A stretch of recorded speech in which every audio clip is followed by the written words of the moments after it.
Welcome lovers, welcome to the physics lover Aman Kumar YouTube channel. आज हम light chapter में आगे बढ़ रहे हैं।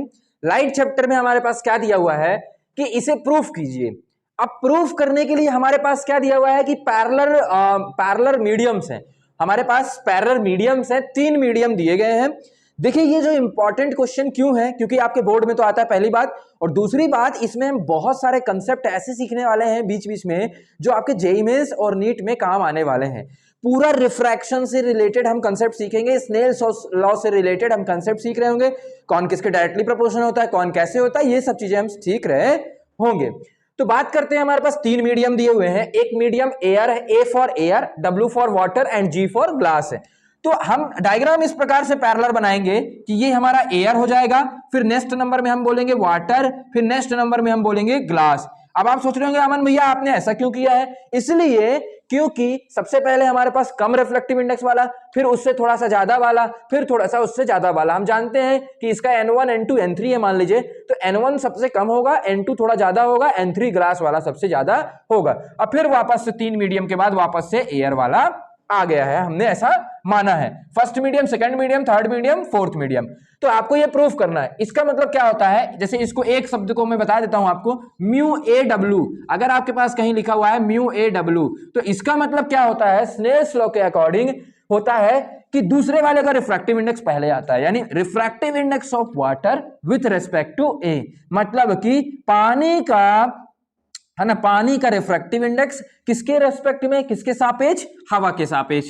तो हम बोल देंगे n of water upon n of air. समझ गए बात को? इसका मतलब ये होता है कि वाटर का ऊपर आएगा और एयर का नीचे आएगा। आई होप आप लोगों ने एक वीडियो देखी होगी, उस वीडियो में मैंने पूरी अच्छी तरीके से ये बताया था कैसे इसको करते हैं, ठीक है ना। तो चलिए, इसका मतलब तो ये हो गया। तो हमें क्या करना होगा, हम देखते हैं, पहले हम लिखते हैं कि in our path is our path, जो हमारा रास्ता है, आवर पाथ इज हमारा रास्ता क्या है, ए से बी, फिर सी, फिर डी, फिर देन ई, है ना।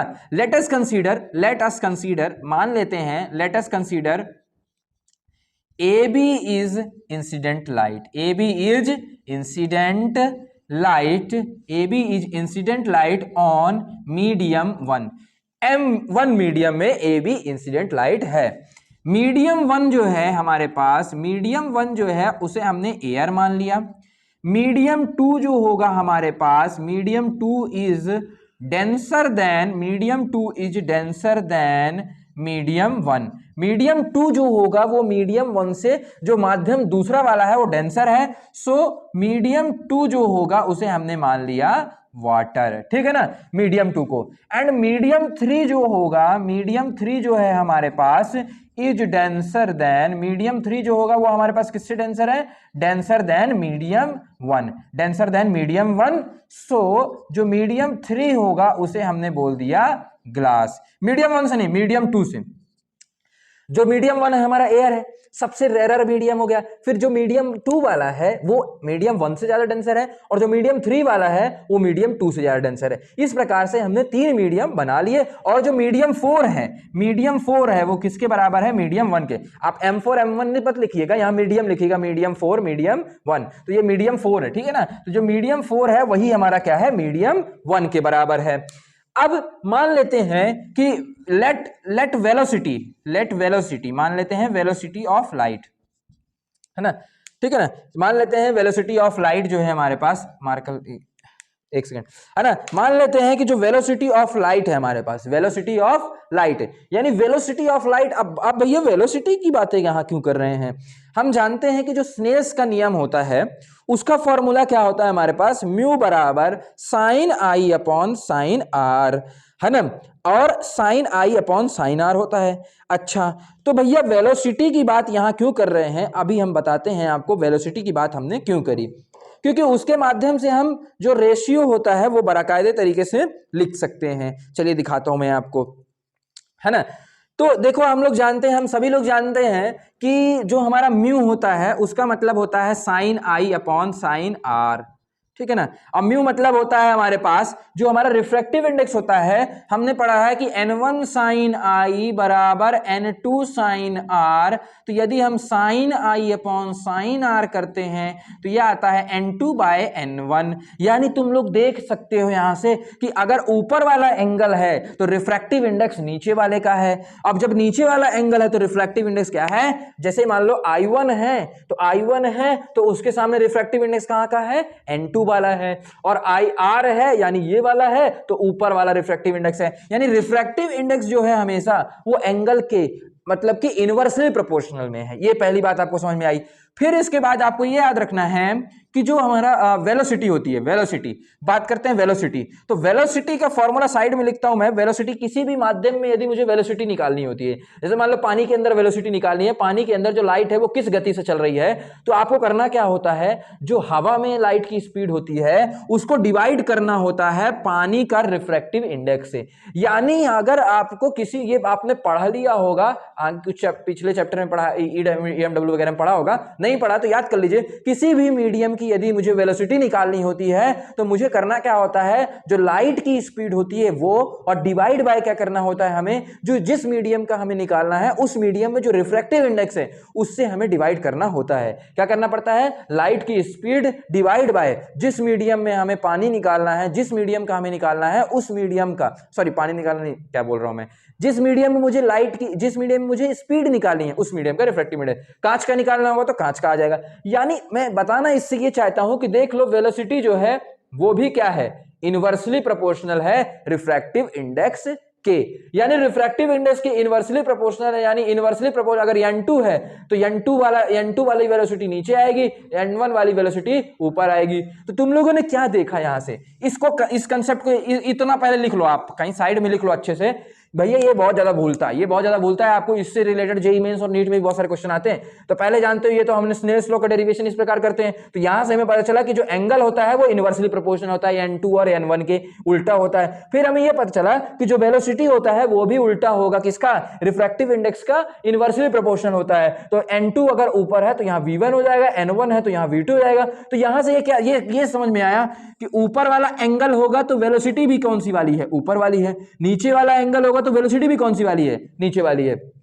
यानी वेलोसिटी एंगल के डायरेक्टली प्रोपोर्शनल है, वेलोसिटी एंगल के समानुपाती है, लेकिन रिफ्रैक्टिव इंडेक्स के व्युत्क्रमानुपाती है। तो चलिए वेलोसिटी बात करते हैं, है ना। बात करते हैं यहां पे कि लेट द वेलोसिटी, ये कंसेप्ट समझ में आया कि नहीं आया, let velocity of medium 1, medium 2, medium 3 are v1, v2 and v3। माना कि इस मीडियम में जो वेलोसिटी है वो v1 है, इसमें जो वेलोसिटी है v2 है, इसमें जो वेलोसिटी है v3 है, तो इस मीडियम में वापस से क्या होगी, v1 होगी। ये हमने मान लिया।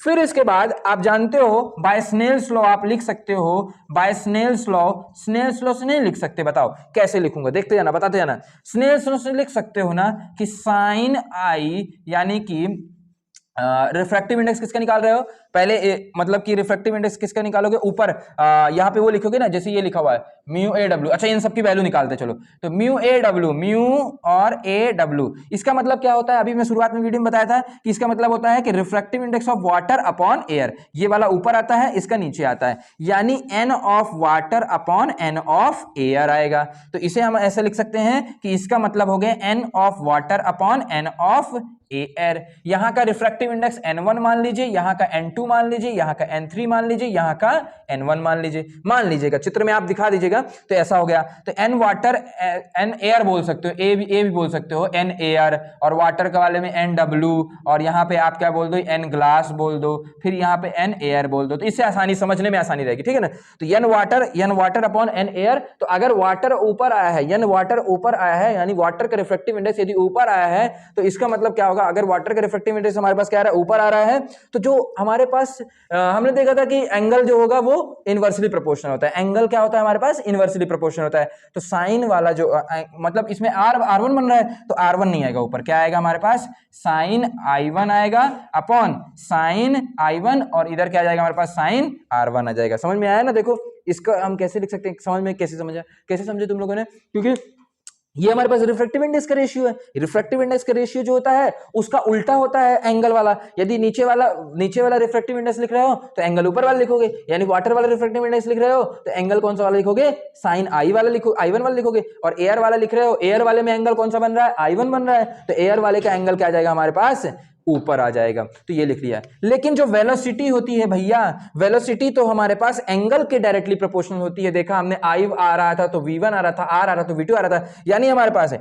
I1 आ रहा है तो यहां पे वेलोसिटी V1 आएगी, यहां क्या आ जाएगी, वेलोसिटी V2 आ जाएगी। ये पहली इक्वेशन आ गई हमारे पास। ये वाला हमने निकाल लिया। फिर इसको निकालते हैं, फिर इसको निकालते हैं, फिर तीनों को मल्टीप्लाई कर देंगे तो हमारे पास रिजल्ट आ जाएगा। ठीक है ना, समझ में आ तो आ ही रहा होगा, थोड़ा थोड़ा नहीं पूरा आ रहा होगा। बस एक चीज याद रखना कि जो रिफ्रैक्टिव इंडेक्स होता है और जो हमारे पास वो होता है, जो हमारे पास रिफ्रैक्टिव इंडेक्स होता है और जो एंगल होता है वो दोनों इनवर्सली प्रोपोर्शनल होते हैं। इसी प्रकार वेलोसिटी और रिफ्रैक्टिव इंडेक्स इनवर्सली प्रोपोर्शनल होते हैं और जो वेलोसिटी और एंगल होते हैं वो डायरेक्टली प्रोपोर्शनल होते हैं। तो अब यहां से हम निकालते हैं म्यू ए ग्लास, सॉरी यहाँ W है, तो इसका मतलब क्या आ जाएगा हमारे पास, ये दूसरा वाला, यानी हमारे पास ग्लास वाला ऊपर आएगा और वाटर वाला नीचे आएगा। तो अगर ग्लास वाला ऊपर आया है तो ग्लास का जो एंगल होगा वो किधर आएगा, नीचे आएगा। तो ग्लास वाले में एंगल कितना बन रहा है, R2 बन रहा है, तो R2 हमारा नीचे आएगा और R1 हमारा ऊपर आएगा। ठीक है ना, यानी हमारे पास साइन R1 जो होगा हमारे पास ऊपर आएगा। लेकिन वेलोसिटी तो हमारे पास क्या होती है, यहाँ V2 थी, तो वेलोसिटी तो हमारे पास एंगल के डायरेक्टली प्रोपोर्शनल,